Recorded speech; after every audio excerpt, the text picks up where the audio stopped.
From the School of Journalism and Broadcasting at Western Kentucky University, I'm Hannah Sells with tonight's Revolution 91.7 Platform Report, where we hear from you and the community about problems and issues facing the Bowling Green area. Over the last couple of weeks following the election, there have been numerous anti-Trump protests all across the country, and Western Kentucky University was no exception to those.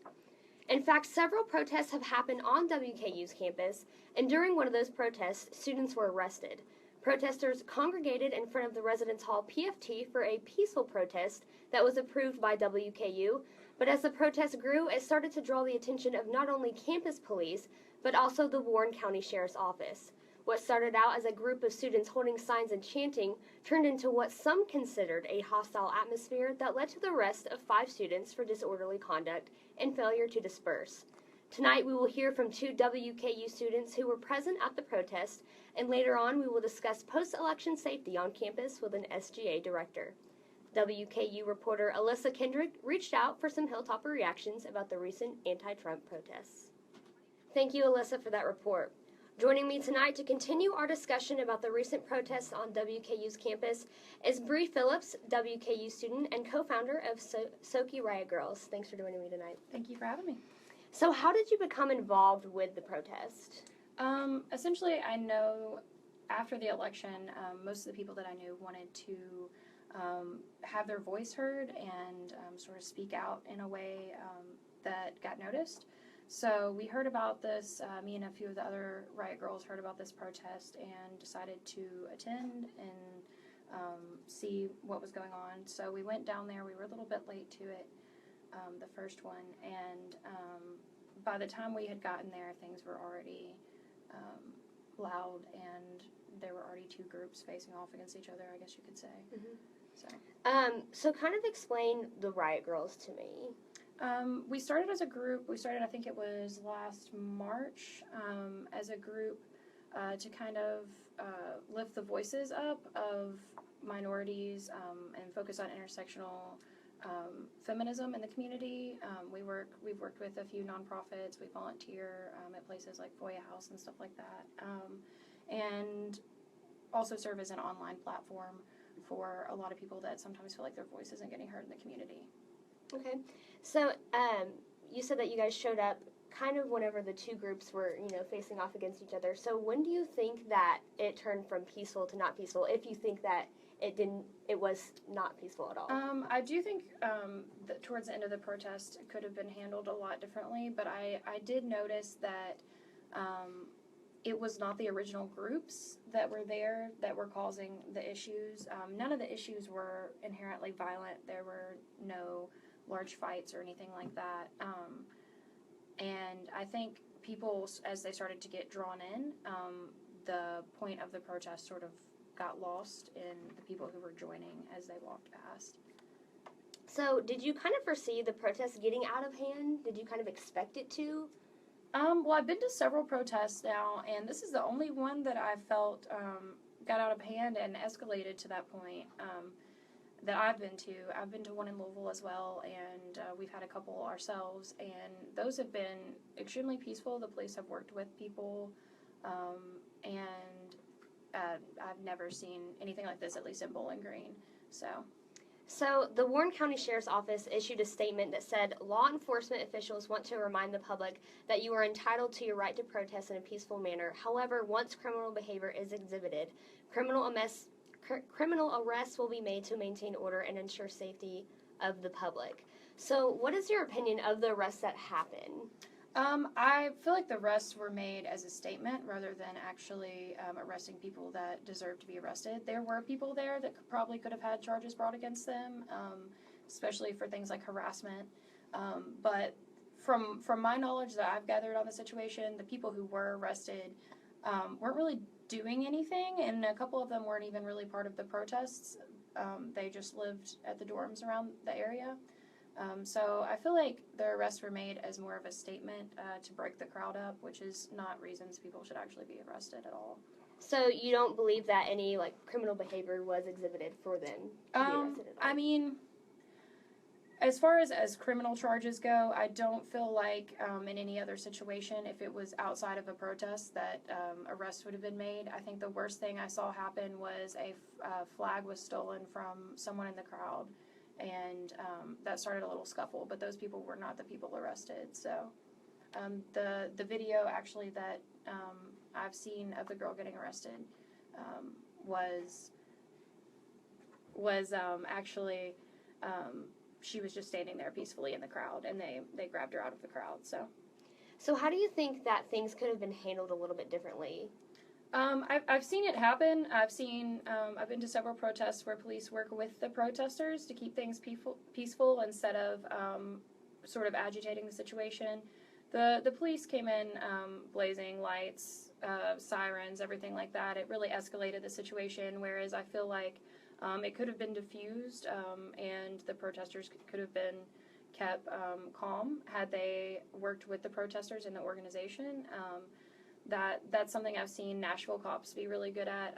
When I have participated in marches down there, they will block off the roads for us. They block off, even if they aren't paid to do it, they'll work with the protesters in order to ensure safety of the crowd. So it seems like you have actually been a part of a lot of protests. How many do you think that you have been a part of? Since the election, I think around 5.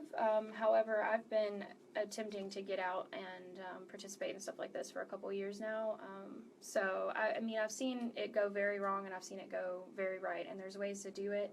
There's ways to work with, especially young people who want their voice heard. I feel like Bowling Green Police maybe should take notes from some of the Louisville cops and Nashville cops that are used to dealing with these sorts of things. All right, Bree, thank you so much for joining Thank us you. tonight. We've been talking with Bree Phillips about the recent protests on WKU's campus. We'll be back with more on the campus-wide anti-Trump protests and specifically how student life has been affected and how it can improve. Janessa Sisto, another WKU student and Riot Girl who was present at the protest, joined us when we returned from this station break. From the campus of WKU, you are listening to WWHR Revolution 91.7. Welcome back and thanks for tuning in. I'm Hannah Sells, your host for tonight's Revolution 91.7 Platform Report, where we hear from you in the community about problems and issues facing the Bowling Green area. Tonight we have been discussing the campus-wide anti-Trump protest. My second guest for tonight's discussion is WKU student Janessa Sisto, who is also a part of Riot Girls and also Western Kentucky Pride. So kind of explain Western Kentucky Pride for me.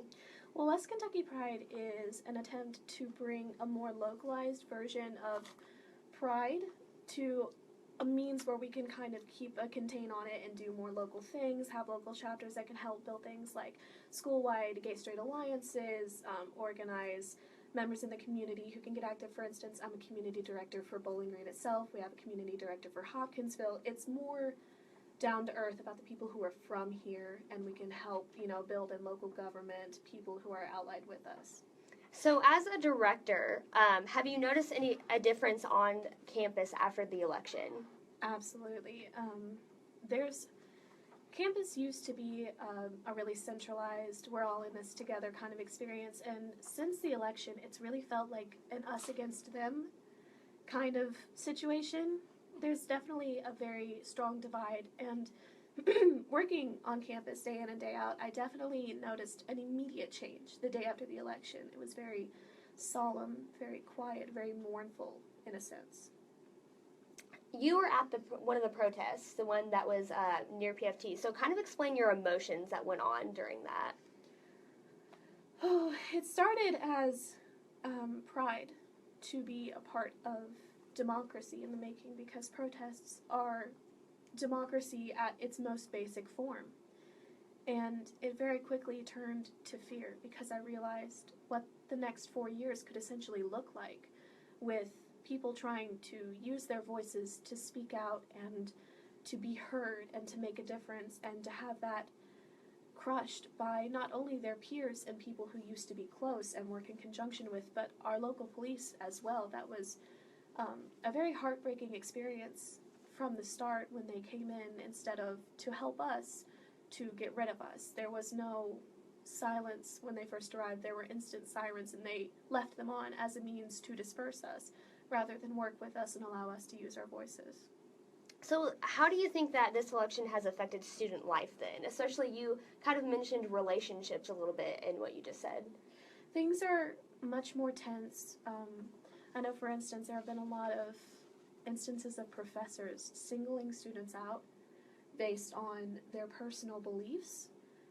There have been a lot of hotbed topic discussions that probably didn't need to be had that make students now feel unsafe in classrooms where they didn't necessarily know that there was a lot of hatred bred for who they are. For instance, I know a professor of mine actually created a discussion about recent LGBTQ legislation and personally Mike Pence's views on conversion therapy, and it created a very uncomfortable and very hostile environment in the classroom that has not dissipated since.